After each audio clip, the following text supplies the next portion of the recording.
ఈసారి ఈవీఎంలు మేనేజ్ ఇట్లాంటివన్నీ మమతా బెనర్జీ చేస్తుందా?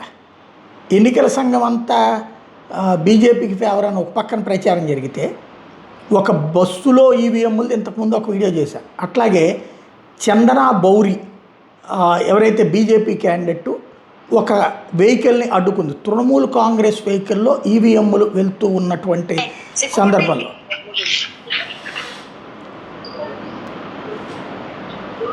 ఈమె పట్టుకుంది.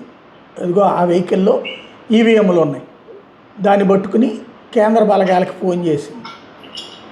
এই যে দেখুন, গতকাল আসানসোল দিকে দেখেছেন এইরকম খুল্লা গাড়িতে ইভিএম একদম লোড করে সেক্টর অফিস থেকে আমাদের এখানে 32 মানে 32টা সেক্টর অফিস আছে, প্রত্যেকটা সেক্টর অফিসে থেকে এরকম ইভিএম বার করায় উইদাউট সিকিউরিটি, মানে কোনো সিকিউরিটি নাই, সিকিউরিটি ছাড়া গাড়িতে করে ইভিএম, মানে গাড়িটা খোলা আছে, দেখাচ্ছি আসুন, গাড়িটা খোলা আছে, কোনো চাবি নাই, কোনো লক নাই, সেই গাড়ি নিয়ে পরে ঘুরছে, কোনো অফিসার নাই, কোনো পুলিশ নাই, কেউ নাই।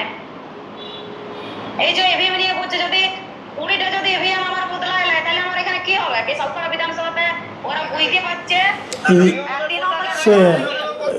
వాళ్ళ వెహికల్లో ఎట్లా వచ్చినాయి అంటది, సెక్యూరిటీ ఉండాలి కదా ఒకవేళ ఈవీఎంలు అయితే అన్నటువంటి. ఇక్కడ బీజేపీ వాళ్ళు అనుమానాలు వ్యక్తం చేస్తున్నారు, ఎందుకంటే అది ఈసీఐ పర్యవేక్షణ ఉండాలి ఎట్లా అన్నటువంటిదే ఇప్పుడు పెద్ద చర్చ.